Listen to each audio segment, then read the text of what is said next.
Halo semua, perkenalkan nama saya Gila Maria dari Universitas 11 Agustus Samarinda, jurusan Psikologi, MPM 21050. Di sini saya akan menjelaskan tentang jam karet yang lebih dikenal di Indonesia ketimbang di negara lain.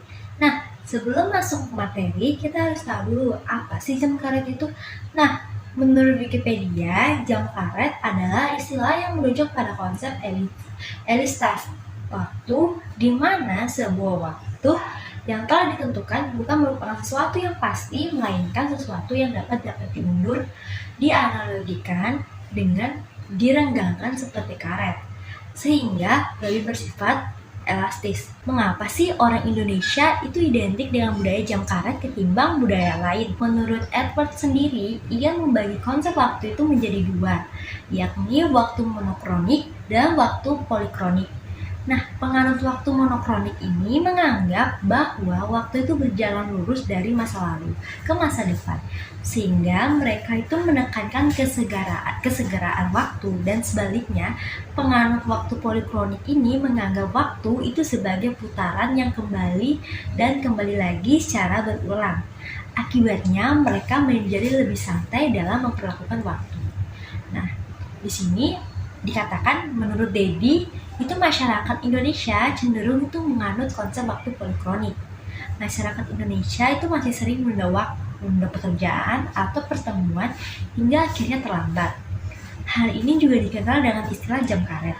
Nah, fenomena jam karet ini seolah menjadi suatu kebiasaan yang membudaya pada masyarakat Indonesia. Nah, berbanding terbalik dengan budaya barat yang kebanyakan itu menganut waktu monokronik. Apa sih penyebab dari budaya jam karet yang sering terjadi di Indonesia? Yang pertama, yaitu kebiasaan yang suka menunda-nunda waktu. Suka menunda ini adalah penyebab utama dari budaya jam karet ini. Tak bisa dipungkiri lagi bahwa ada cukup banyak orang yang kerap menunda melakukan sesuatu, misalnya menunda pertemuan. Yang kedua, ada banyaknya orang itu menganggap jam karet sudah jadi budaya banyak orang, merasa untuk apa sih datang cepat? Pasti yang lain juga datang terlambat kan? Nah, sebagian orang itu juga merasa menganggap demikian. Ketiga, yaitu kebiasaan orang-orang untuk memaklumi jam karet ini. Sebagai contoh nih, seseorang tuh datang terlambat, lalu ditanya, mengapa sih kamu datang terlambat? Terus seseorang itu menjawab, maaf ya, saya terjebak macet di jalan, atau maaf ya, saya tadi terlambat bangun. Jika kita terus meneruskan memaklumi itu terus atau melegalkan itu terus, jam karet ini, tentu budaya jam karet ini pun akan semakin susah untuk dihilangkan. Nah, apa sih itu dampak dari jam karet untuk diri sendiri? Nah, di yang pertama itu tuh bisa dianggap buruk ketika kita sudah memiliki janji pada pukul 12 siang untuk bertemu dengan teman-teman. Maka tepatilah janjimu. Yang kedua, ada tidak dipercaya. Jika kamu sesekali untuk memberikan keterangan bahwa kamu sudah berangkat ke suatu tempat, pada nyatanya masih bersantai di ranjang tidurmu, itu terkadang banyak orang yang mudah mengatakan OTW, namun kehadirannya tuh lama sekali ditunggu. Dan yang ketiga, ada ketinggalan. Nah, saat terlambat datang ke sekolah, kita tuh pasti akan ketinggalan pelajarannya yang sudah dimulai beberapa menit atau beberapa jam sebelum kita datang. Nah, datang terlambat juga itu bisa merugikan diri kita sendiri karena teman-temanmu sudah satu langkah lebih maju dalam menguasai pelajaran ketimbang kita. Yang keempat, itu kita sulit untuk mendapatkan pekerjaan. Nah, biasanya yang pada saat proses rekrutmen pekerjaan itu perusahaan tentu ingin mencari orang yang disiplin dan tepat waktu. Nah, yang kelima, itu terancam kehilangan posisi pekerjaan. Nah, terlambat satu kali atau dua kali mungkin masih dianggap wajar selama alasannya memang dapat ditoleransi. Tapi jika kamu melakukannya dengan sering, datang terlambat ke kantor, atau kamu juga akan berpikir untuk mencari pengganti posisimu untuk digantikan dengan orang yang lebih disiplin dan lebih produktif. Di sini juga ada, ternyata bukan di negara Indonesia saja loh yang menganut jam karet, ada juga negara lain yang menganut jam karet. Nah, apa aja sih negara-negara itu? Yang pertama ada negara Brazil. Di sini kebiasaan orang Brazil untuk tidak tepat waktu itu mencakup semua aspek kehidupan mereka, seperti mulai dari datang ke pesta hingga ke dalam urusan pekerjaan mereka. Masyarakat Brasil sendiri itu tidak pernah mengambil pusing akan masalah waktu, sehingga menjadikan warga negara ini begitu santai menghadapi keterlambatan. Yang kedua ada negara Chile. Negara Chili ini, di negara ini datang terlambat adalah saat jamuan atau makan ini justru disandarkan oleh warga Chili sendiri, karena orang-orang yang datang tepat waktu pasti akan menjadi bahan gunjingan. Hal ini karena mereka menganggap orang yang on time itu dianggap serakah dan menghabiskan jatah makanan lebih banyak. Tiga, ada negara Ekuador. Di sini negara Ekuador ini mereka tuh sering datang terlambat dianggap sebagai orang yang tepat waktu.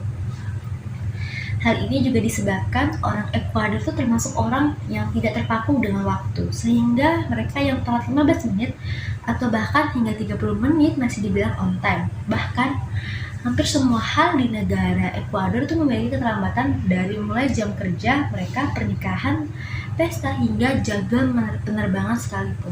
Ada negara Arab Saudi yang orang-orang Arab Saudi itu menganggap bahwa waktu itu bukanlah sesuatu yang berharga bagi mereka, karena bagi mereka orang yang terlambat 30 menit hingga 1 jam sekalipun bukan sebuah masalah. Bahkan menunggu kedatangan seseorang sembari melihat jam itu dianggap sebagai hal yang tidak sopan. Ada negara Ghana. Nah, negara Ghana ini negara yang paling santai terhadap waktu. Tampaknya jatuh pada negara Ghana. Nah, warga negaranya ini dikenal dengan sangat santai dan ngaret setiap melakukan sesuatu kegiatan. Jika ada negara jam karet, tentu juga ada yang namanya negara yang sangat menghargai waktu.